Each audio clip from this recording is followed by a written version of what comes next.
Good morning students, welcome to Krishna institute online classes. Student, अपनी last video में हमने discuss किया था कंपनीज़ के बारे में। कंपनी ऑर्गेनाइजेशन जो बहुत ही एक इम्पोर्टेंट फॉर्म है बिजनेस ऑर्गेनाइजेशन की, उसको कल हमने डिस्कस किया था। हमने उसकी जो मीनिंग है, ठीक है, और जो उसके मेन फीचर्स हैं वो डिस्कस कर लिए थे अपने लास्ट वीडियो में। आज की वीडियो में हम डिस्कस करने जा रहे हैं एडवांटेजेस, जो पॉजिटिव पॉइंट्स हैं कंपनीज़ के, जो मेरिट्स हमें मिलती हैं कंपनीज़ की वजह से, वो सारे पॉइंट्स मैं आपके साथ आज डिस्कस करूँगी इस वीडियो में। ओके, तो स्टूडेंट्स आप देख सकते हैं 11th बिजनेस स्टडीज़ में हमारा जो मेन टॉपिक है, जो मेन यूनिट्स है, वो चल रही है फॉर्म ऑफ बिजनेस ऑर्गेनाइजेशन। सारी इंपॉर्टेंट फॉर्म्स हो चुकी हैं, ये हमारी लास्ट फॉर्म है कंपनी, ठीक है। कंपनी की फीचर्स हो गई, अब आप इसकी मेरिट्स देखो क्या है। First is limited liability. Limited liability, कल फीचर्स में मैंने आपको ये पॉइंट करवाया था कि कंपनी में जो मेंबर्स होते हैं, जो शेयर होल्डर होते हैं, उनकी जो स्टूडेंट लाइबिलिटी रहती है ना, वो लिमिटेड होती है। मीन्स कि जितने अमाउंट के शेयर उन्होंने लिए हैं, दे आर लाइएबल ओनली टू पे दैट अमाउंट। सिर्फ उतना ही अमाउंट पे करने के लिए वो लाइएबल है। इन केस ऑफ लॉस आप एक्स्ट्रा पैसा उनसे नहीं मांग सकते, जो कि सोल प्रोप्राइटरशिप और पार्टनरशिप में होता था कि बहुत ज़्यादा लॉस हो गए तो पर्सनल प्रॉपर्टी तक बेचनी पड़ती थी। बट जो कंपनी है, कंपनी में ऐसा नहीं होता। कंपनी में शेयर होल्डर्स की लाइबिलिटी लिमिटेड रहती है, ठीक है। फॉर एग्जाम्पल, मान लो एक ए नाम का पर्सन है जिसने कंपनी में 1 लाख के शेयर्स परचेज किए, ठीक है। अब अगर ये कंपनी डूब जाती है तो उसका लॉस मैक्सिमम कितना है? 1 लाख। 1 लाख में से इंस्टॉलमेंट में पे करता है, मान लो 50,000 की फर्स्ट इंस्टॉलमेंट वो पे कर चुका है, 20,000 की सेकेंड इंस्टॉलमेंट वो पे कर चुका है, तो रिमेनिंग जो 30,000 है वो इसको पे करने पड़ेंगे, वो इसको पे करने पड़ेंगे। कंपनी अगर बोलती है कि हाँ जी आपका जो पेंडिंग अमाउंट है वो आप पे करो, तो आपको वो तो पे करना ही पड़ेगा, क्योंकि आपने 1 लाख के शेयर्स परचेज किए हैं and you are liable to pay total 1 lakh rupees. If you have already paid 50,000 plus 20,000, then remaining balance of rupees 30,000 you have to pay on call by company. जब भी कंपनी आपसे demand करे बाकी के 30,000 पे करने की, तो वो आपको पे करने पड़ेंगे। ये डिफरेंस आपको अच्छे से समझना है। ये नहीं कि हमने एक बार जो पे कर दिया अब हम एक्स्ट्रा कुछ पे नहीं करेंगे।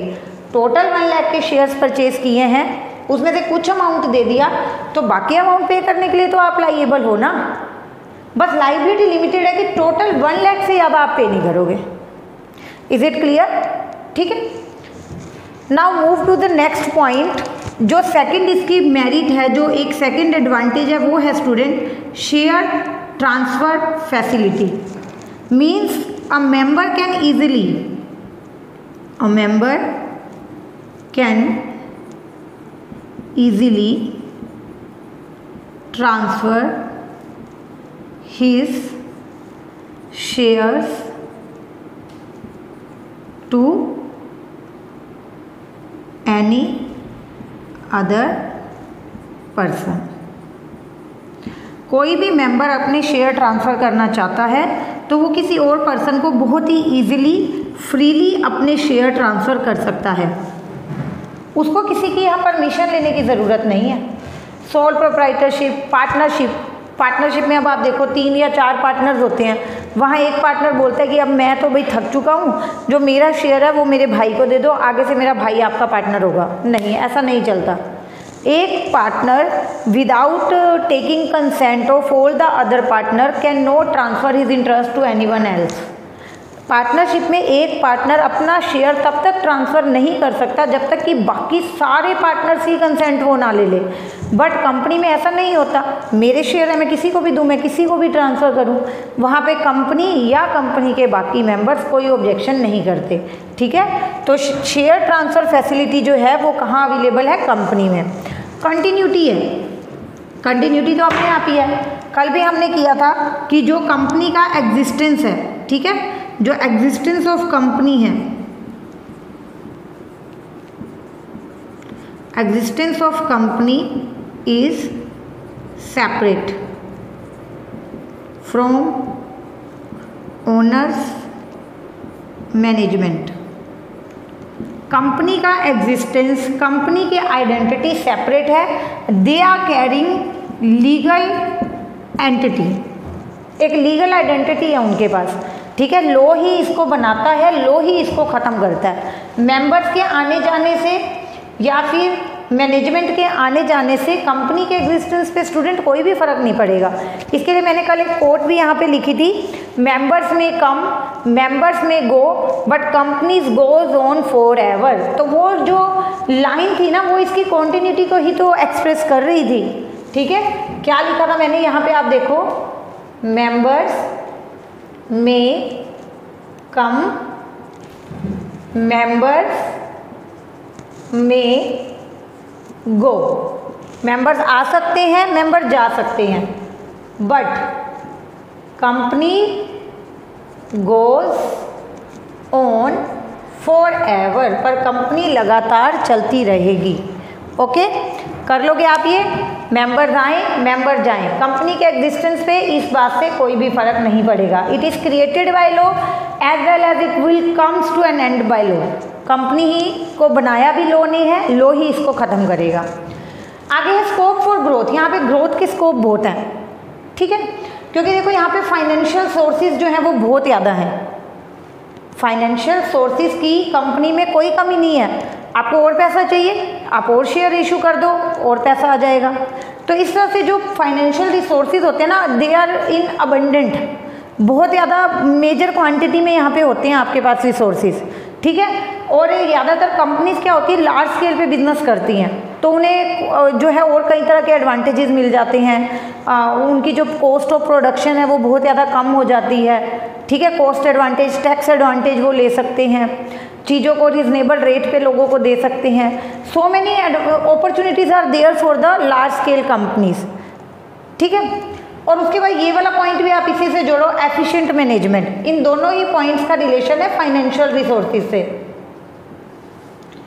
दोनों ही पॉइंट्स किससे जुड़े हुए हैं, फाइनेंशियल रिसोर्सेज से, कि हमारे पास पैसा है, हम अच्छा बना सकते हैं, अच्छा बेच सकते हैं, अपने बिजनेस को ग्रोथ की ओर ले जा सकते हैं। और हमारे पास फाइनेंशियल रिसोर्सेज अच्छे हैं तो मैनेजमेंट भी एफिशिएंट होगी, because we are able to appoint skilled और एफिशिएंट मैनेजर्स। क्वालिफाइड होंगे, एक्सपीरियंस्ड होंगे, उसका फ़ायदा तो हमें मिलेगा ना, मिलेगा या नहीं मिलेगा। हमारे पास फाइनेंशियल रिसोर्सेज हैं तो हम अच्छे मैनेजर्स, जिनका सैलरी पैकेज ज़्यादा रहेगा, जिनकी नॉलेज है, जिनको एक्सपीरियंस है। अब ऑब्वियस सी बात है, जो बंदा बहुत नॉलेज रखता है, जिसको अपने काम का बहुत एक्सपीरियंस है, वो सैलरी भी अच्छा मांगता है। और सैलरी हम कब पे कर पाएंगे, जब हमारे पास खुद के पास फाइनेंशियल रिसोर्सेज होंगे, ठीक है। तो ये सारी फैसिलिटीज़ आपको मिलती हैं कंपनी में। कंपनी में मेंबर्स की लायबिलिटी लिमिटेड होती है, और जो शेयर ट्रांसफ़र फैसिलिटी होती है वो भी अवेलेबल होती है। You can easily freely transfer your share to anyone else. Then यहाँ पे कॉन्टिन्यूटी बनी रहती है, स्कोप फॉर ग्रोथ है, और एफिशिएंट मैनेजमेंट है due to the availability of more financial resources. उस फाइनेंस का यूज़ हम करेंगे अपनी बिजनेस को एक्सपेंड करने में और एफिशिएंट मैनेजर को अपॉइंट करने में। इन सभी रीज़न से जो लोग हैं वो कंपनीज में अपना पैसा इन्वेस्ट करना ज़्यादा बेटर समझते हैं, बिकॉज उनको लगता है कि कंपनी में हमारी जो इन्वेस्टमेंट है वो सेफ भी है, रेगुलर इनकम भी हमें मिलती रहेगी, ठीक है। और इस तरह का लाइबिलिटी से रिलेटेड भी कुछ इशू नहीं है कि हमारी लाइबिलिटी अनलिमिटेड हो और अगर कोई लॉस हो गया तो मेरा घर तक बिक जाएगा, मेरी प्रॉपर्टीज़ बिक जाएंगी, ऐसा भी यहाँ पे कोई सीन नहीं है। Students, all of you are very clear about the advantages of company. आप इसको एक बार अपनी नोटबुक में जल्दी से नोट डाउन करो, तो मैं आपको इसकी लिमिटेशंस भी बताऊंगी।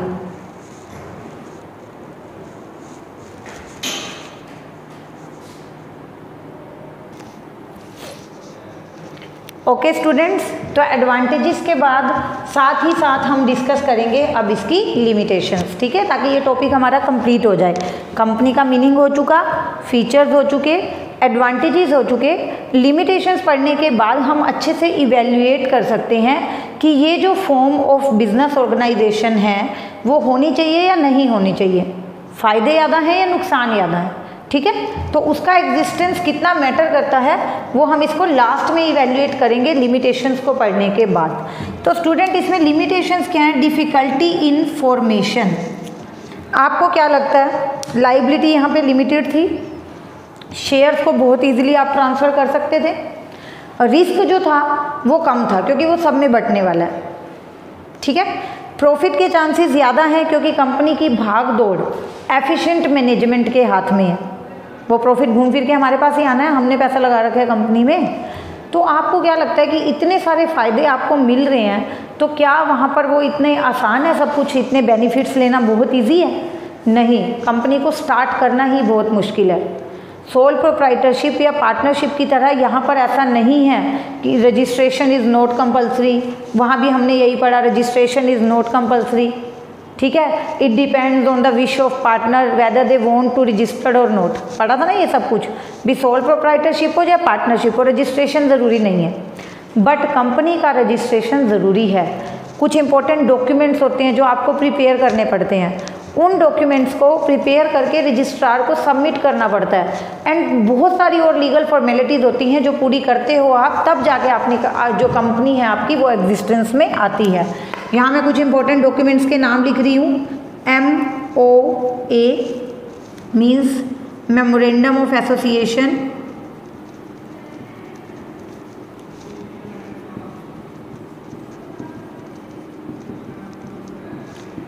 AOA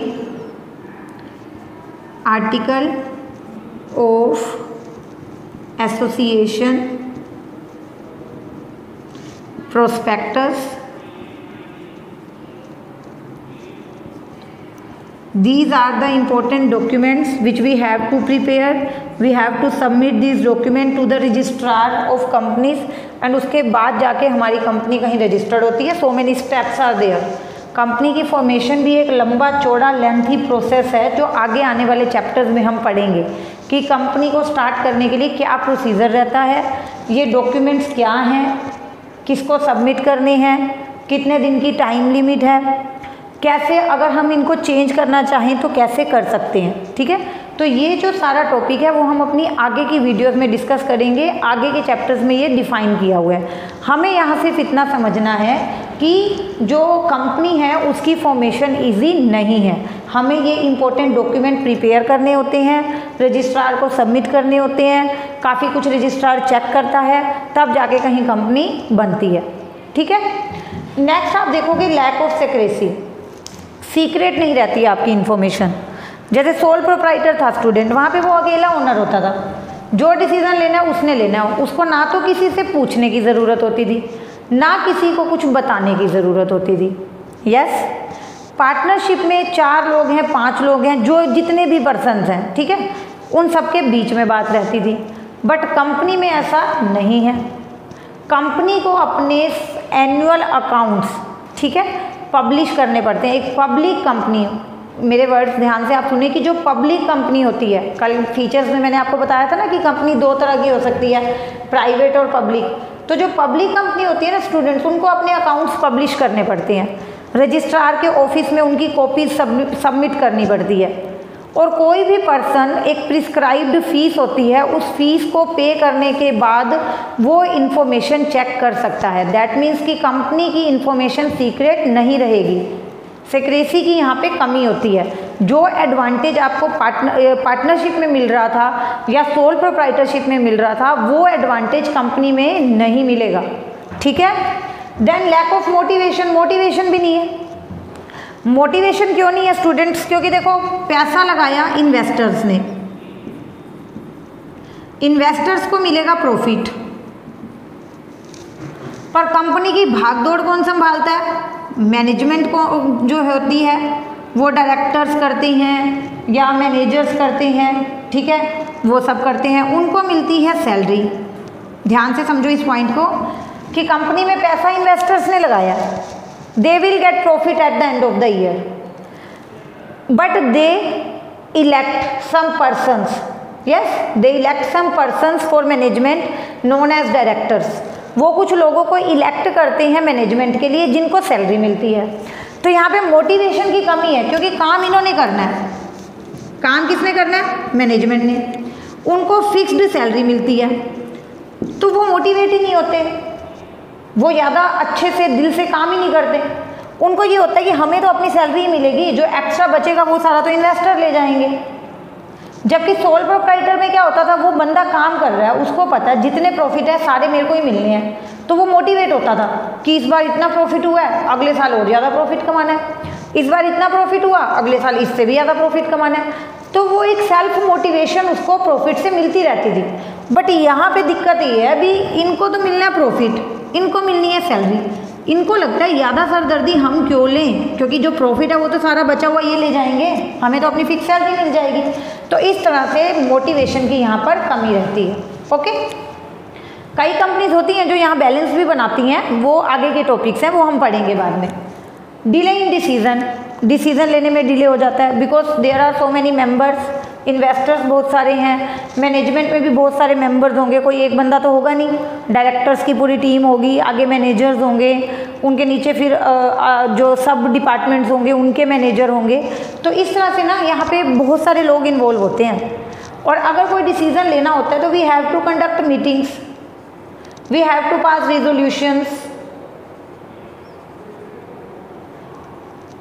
उसके बाद जाके हम कोई डिसीजन ले सकते हैं। तो यहाँ पर क्या है, डिसीजन लेने में डिले, देरी हो जाती है, क्योंकि हमें वेट करना पड़ता है कि चलो जी अब मीटिंग होगी, मीटिंग में जाके सारे टॉपिक डिस्कस होंगे, रिजोल्यूशन पास होगा। रिजोल्यूशन पास होना मतलब जो मुद्दा था मेन, कोई बात थी वो होना चाहिए या नहीं होना चाहिए, फेवर में या अगेंस्ट में डिसीजन तो लिया जाएगा ना। किसी भी काम को लेकर आप मीटिंग करते हो तो अभी आप एक पेपर पे लिख लेते हो कि हाँ जी ये काम करना है या नहीं करना। मेजॉरिटी ने बोला ये काम नहीं करना, तो डिसीजन ले लिया ना करने के लिए, तो इसको बोला जाता है कि रिजोल्यूशन पास हो गया। जब वो रिटर्न हमने जो लिख रखा था सब मैटर और उसके ऊपर फाइनल डिसीजन ले लिया जाता है तो उसको बोला जाता है कि रिजोल्यूशन पास हो गया। ठीक है, आपने फाइनल डिसीजन ले लिया कि ये काम हम करेंगे या नहीं करेंगे। तो उस चीज़ में बहुत ज़्यादा डिले हो जाता है in case of company. And conflict तो रहता ही रहता है।